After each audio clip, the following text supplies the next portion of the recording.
There's only $1 billion, I think, of original sourced investment in the crypto hedge funds. They're currently the space is worth 4 billion. 4 billion. Yeah. I think it's like 4 trillion in hedge funds or more. I don't even know what the hedge fund number is these days. But there's $4 billion in crypto hedge funds. And 3 billion of that has come from performance. Yeah. So, but the space is expanding to 9,500 tokens, plus all of the NFTs, plus the social tokens, plus DeFi, right? Yeah. We can't get our heads around it. So the alpha that is going to be generated in that hedge fund space for the next 10 to 15 years is unprecedented because there is not enough capital in the space to bring the alpha down. So it is an extraordinary thing. Again, these things I've never seen anything like before. That chart that I've put on Twitter many times about the adoption suggests we go from 150 million users to 1 billion users by 2024. Okay. We'll be at $1 million in Bitcoin. No question. If I said, oh, the Apple phone, there's 150 million users, going to be 1 billion users. Is the Apple share price going to go up a lot? Yeah. Will it go up 10x from here? 20x? Yeah. I mean, it's not a big stretch. People just forget because they all get trapped in these narratives. It's money. It's this new thing. It's not based on anything. Just forget it. Are people using it and how many people? I'm already seeing sovereign wealth funds in the space. Mm-hmm. They haven't made a big play because the space is not deep or liquid enough yet, but they're coming. And, and it's the ones with the big dollar reserves, the Singapores, the Middle East, stuff like that. So it is coming. So are the central banks going to do it?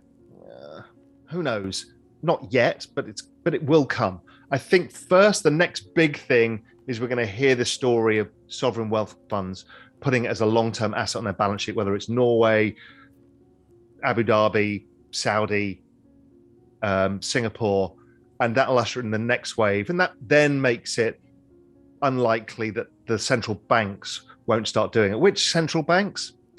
Who the hell knows? But somebody like South Africa could really do with this because of the volatility of being part of the dollar cycle. Mm-hmm. It's a bit of a pain in the ass for them. Yeah. So something that they can have a small allocation to that maybe offsets the dollar cycle helps them. So some of these commodity countries, I think it actually makes sense for them. And they'd have to model it out and look at it in their portfolio and see what it does over the cycle for them. But it would help this boom bust emerging market cycle that keeps going on. Proof of work versus proof of stake. What's the difference and why is ETH better? I don't say they're better. Yeah, you don't proof say of work of big. No, proof of work, Bitcoin is hard to do. You need these mining rigs, complicated maths, a lot of energy. It is the most robust, secure network in the world, which is Bitcoin, which is why it's amazing. Proof of stake is you've got tokens and you secure the network by promising it to the network and you get a yield. Keith, if you want to stay in ETH, you can generate yields now. So you've generated a long-term savings market in these things. So as you're seeing, a lot of the art market is now being priced in ETH. There's a ton of stuff on the internet being priced in ETH. Yeah. So you can hold ETH savings and have pretty much a risk-free return by staking. So staking allows it to be faster and kind of adds a bit of flexibility to it. And again, people don't want Bitcoin to be faster or more flexible. They just want it to be perfect as it is, which is incredibly secure, highly distributed network. But for Ethereum, I think it's a game changer because it means that at the end of the cycle, I'll probably keep just some ETH as ETH. Yeah. Because if I'm getting paid a 10, 15% yield on it, and I know that in due course the cycle will pick up again, so over 2 years, 2 or 3 years, a bear market, bit of a sideways market, I've picked up another 30, 40%. The flippening is a bad narrative. Again, it came out of the tribal warfare between Bitcoin and Ethereum. ETH. Yeah, right. So you flip out of Bitcoin into ETH. And the flippening is when the market cap of ETH is larger than Bitcoin. Okay. Now, I think that's going to happen. Not because I think Ethereum is a superior asset, because they're two entirely different things. Right. One is a kind of this pristine collateral store of value asset. The other one is basically a technology platform that's the fastest growing on Earth. Is that going to be worth more? Yeah. Now, there is an argument that Bitcoin ends up becoming the kind of monetary system for the entire world. Yeah, but I'm not sure I'll be alive when that happens. What I'm trying to make is make the best bet that I can do over the next few years. And that's what I think the flippening will happen. Does it happen in this cycle? I think it might get there. And then maybe that's when the bear market starts, when everyone's like, well, see, Ethereum's king, and then everything falls apart again. So, as you know, people need to be very nervous of hubris. So we'll just wait and see how it plays out. Doesn't mean if your risk appetite is less, right? You can own Bitcoin and you'll do fine. Right. Now, I'm not saying Bitcoin's going down or anything else. It's just I'd rather take more risk at this point in the cycle and be rewarded with higher returns, potentially. Yep. We go back to the framework. So we avoid the speculation. Right. We go back to the framework. And what we're seeing is Solana has network effects. It's being used all over the place because it's cheaper and faster than Ethereum. Okay. Cheaper and faster than Ethereum? Really? Yep. But it's more centralized. Okay. So it's not as... So again, you're going out the risk curve and you're finding solutions for people who need it.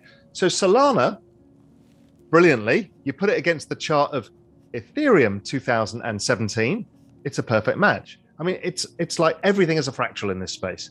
So it's got network effects, provable network effects. The other one that's got provable network effects but is earlier is Avalanche, and the other one is Terra Luna. Those ones have provable network effects based around being an alternative to ETH. And I think that's fine. Now, there are many others that don't have provable network effects that are showing the price action that they do. Stuff like Cardano, where there's a bunch of owners of the asset, retail, but not enough activity on chain for me to really think, you know what, this is the next big thing. Yeah. It may be something that's more overpriced. I've not really done the work on looking at it that way, but I will do at some point if I can build out the full netcast law model on this. So here's what I did, and people were like, what the hell is he doing? So Dogecoin, right? This is this meme token that was set up as a joke. And so I looked at this and thought, okay, what we've created is a meme, a culture that people want to be part of. Mm-hmm. Then nobody thinks that Doge is like the best asset in the world.